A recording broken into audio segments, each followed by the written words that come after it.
Vehicle and asset finance from ABSA, overcoming all obstacles.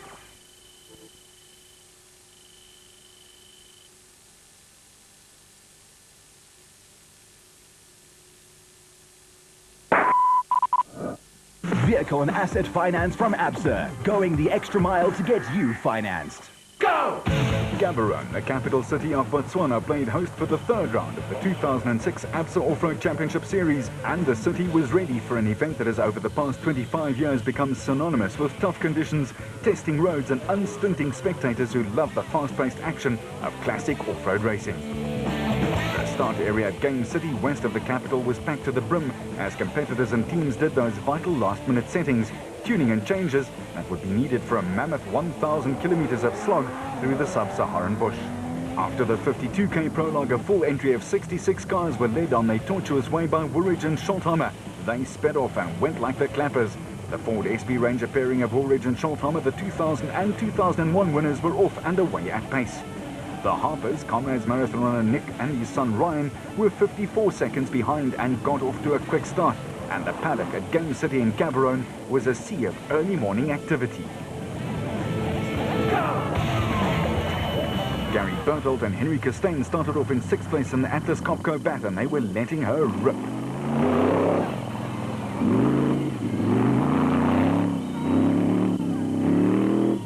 Early on, Woolridge and Scholthammer were battling and they lost a fistful of places.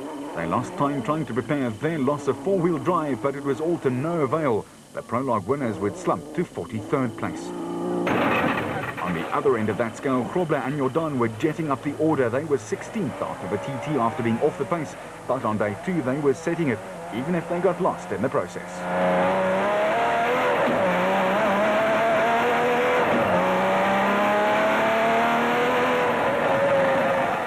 The leading bat at this stage was the Harper Dermasun crew, who had done some fine surging themselves and nailed a few big names big time.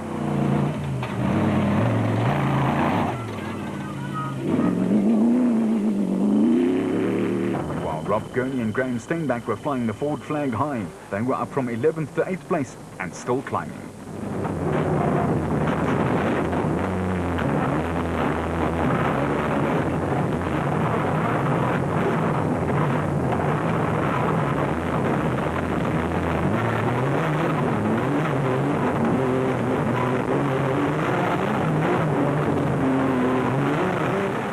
So was the wily old fox Richard Schilling. He was chasing a 9-point lead by Nick Gosler in Class S and winning them back one by one.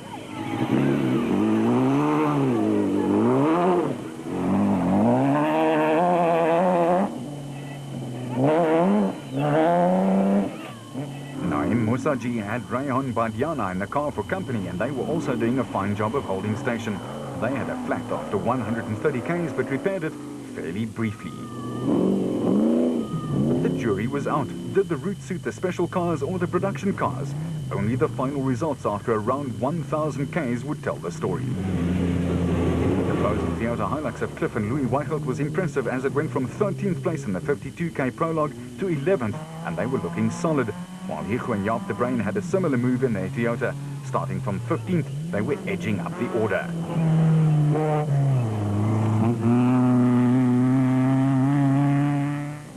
Mark Corbett, running in Class D, and his nav Jean Moore in the Century Property Development's Nissan Hardbody, had just one idea in mind: keep it on the road and go as fast as it takes to do that.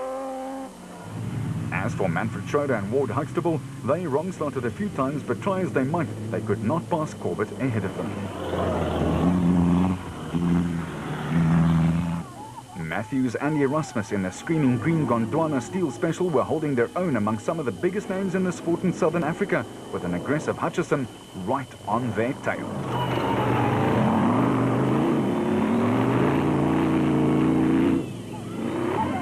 With the Screamer going full blast, Grenier and Birkin flashed past, taking no prisoners.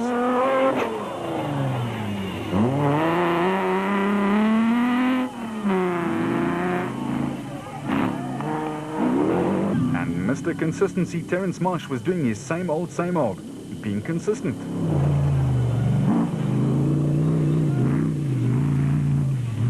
Arnold du Duplessis and John Knox started 28th in Gabs, but they'd hauled some serious car and were up to 24th place and 6th in class, with Visser and Baardnorst in the Tyco Toyota following their dust.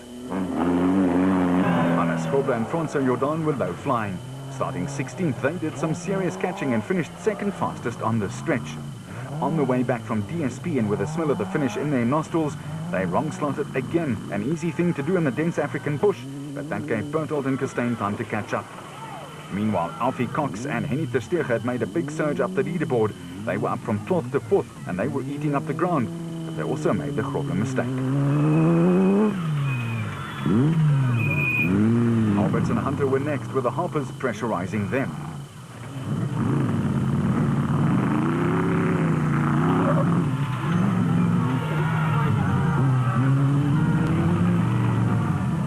Castle Toyota looking just a little disguised, Cronje and Birken next appeared. Their haul was rich as well, up from 14th place.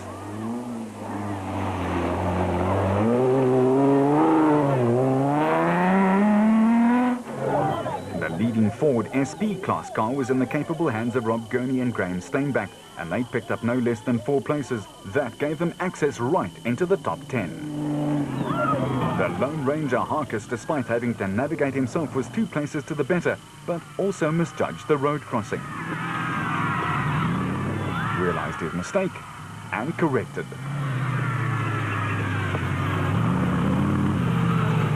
Schilling was ever consistent and holding station in the top 10, albeit rather gingerly.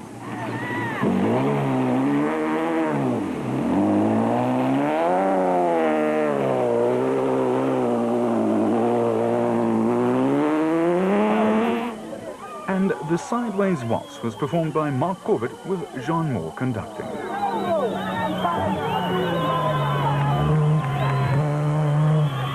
Another slightly modified vehicle was that of the Weichholz, but they still produced a top 10 fastest time for the 460-odd Ks.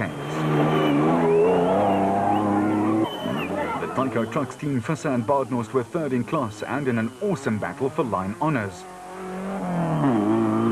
Schroeder and Huxtable leading Class E in the Ford Ranger.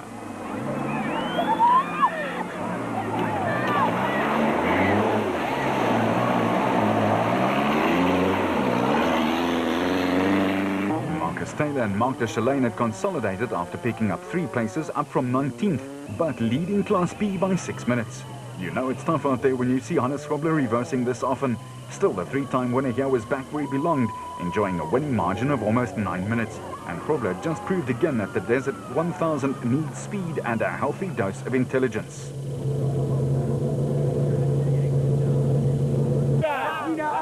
Despite a flat with 30 Ks to go, the next car into view was Gary Bertolt and his co-Henry Costain, who clocked the fastest time for the day, 3 hours and 31 minutes. So Grobler and Jordan back in familiar territory and looking for win number 2 of 06. A big time gap for them, but then there was only 10 minutes that covered the next 7 teams. And another 500 Ks of racing left to go. Bertolt and Costain were next off to chase down the red racing machine.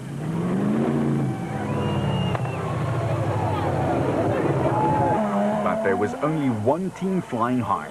3-time winner Hannes Grobler and his nav Francois Jordan were taking off and putting together an amazing drive. They were 16th after the TT, but were low flying.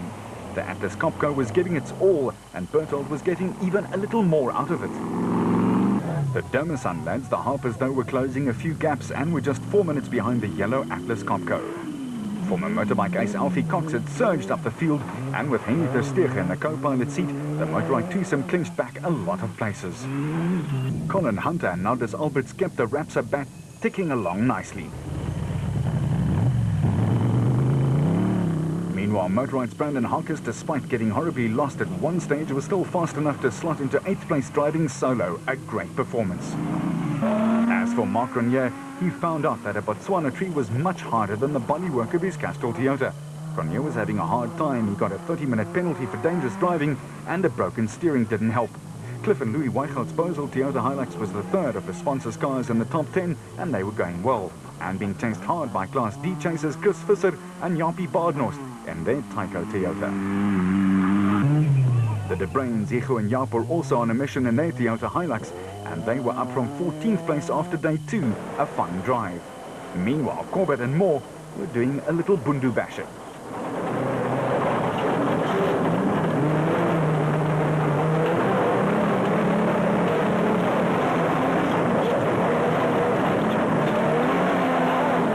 In Class E, another Mr. Consistent Manfred Schroeder in the Ford Ranger was inching his way up the overall standings.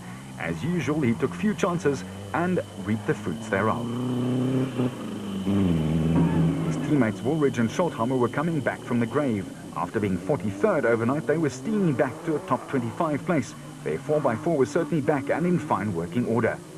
The locals also got their money's worth as the battle between Cronje and Birken and another former SA champ Duncan Vos in the Nissan Navara raged on.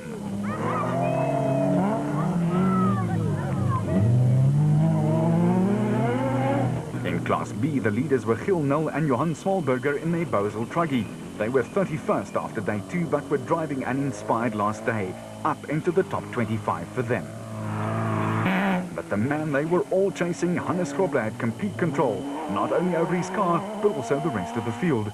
They were more than 10 minutes up at the designated service point. Grobler was on his way to win number 4, his first having come 20 years ago. For the Atlas Copco team of Berthold and Costain, the hammer finally came down 100-odd Ks from the line. They broke a nerve bar and that was that. Their bad luck continued and it allowed the Harpers to take second spot.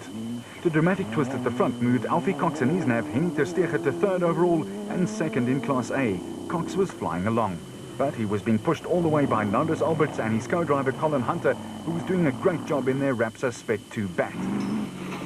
Cox was doing his thing and he was still hoping to win, so clocking a first, a production car win, a motorbike and special vehicle win in the desert race, but it was a tall order. The Tyco Trucks team, Fissa and Badenhorst, had made a big push and were up from 12th to 6th. The pace was relentless and faster than anything the off-roaders had ever encountered in Botswana. Mark Corbett and Jean Moore in their Century Properties Nissan Hardbody were 3rd in Class D and were going about their job diligently.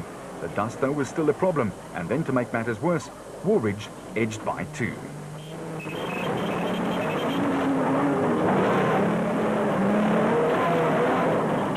The second Works Navara was also edging its way back up. Duncan Vos and Ralph Pitchford were up from 42nd to 30th and still climbing. Reigning champions Nashua Mobile's Terence Marsh and Michael Whitehouse also had a dominant performance and they'd made up from 15th to 8th overnight. Meanwhile, Karl-Heinz Silwald was also flying up the order. He was 31st after day 1, but up 20 places to 11th. The Weichhards were also flying well, and their Bosel Toyota was finally into the top 10. In Class E, the SA champion, the laid-back Manfred Schroeder, was on his usual search and destroy mission and was up into 13th place, a big haul from his 21st place after the prologue. As for the evergreen Richard Schilling and his faithful navigator Chris Davies, they were leading Class S by almost half an hour and still sounding great. For Jannie Visser and Jorgs Leroux in a 1999 Castrol Toyota, there was still a lot to do. They'd been 21st overnight and they were hell-bent on getting into the top 15. They were on the bubble and they were 2nd in Class E. In Class D, the Duplessis were holding station in 5th. They were 14th overall.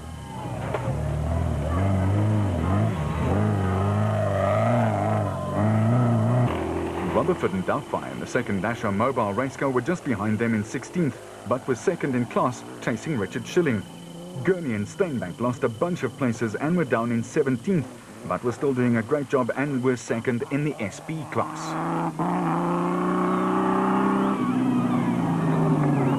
Mark and Stuart Moffat were 1 place further back in their Bosel Hilux, but they were 3rd in Class E. Whatever the case may have been, the old Desert 1000 adage was proving to be true yet again. The race is won or lost in the last 200 kilometers, and the way home was littered with places that could stop you in your tracks. As for Bevan Berthold and Robin Houghton, they'd recovered superbly after being way off the pace in the prologue. They were 21st and 3rd in class. Nell and Smallberger were 22nd overall, but still had one heck of a dice going with the Besaid notes for the Class B honours. There was less than 7 minutes in it.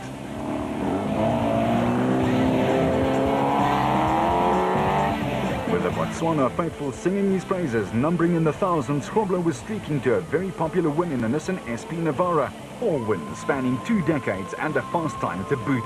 A fine performance from the man who's won 2 races in 2006 already.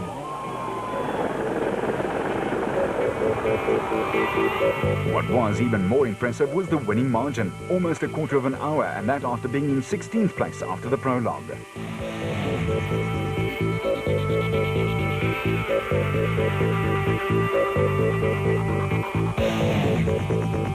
And that helped Grobler jump out to a 20-point lead after 3 rounds. Go!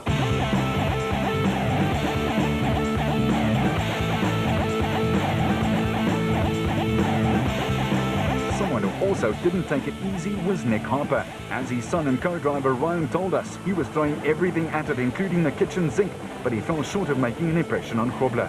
Still, he clinched the special vehicle category win convincingly, with more than 2 minutes to spare over a charging Alfie Cox. And it was a dream that came true for Nick.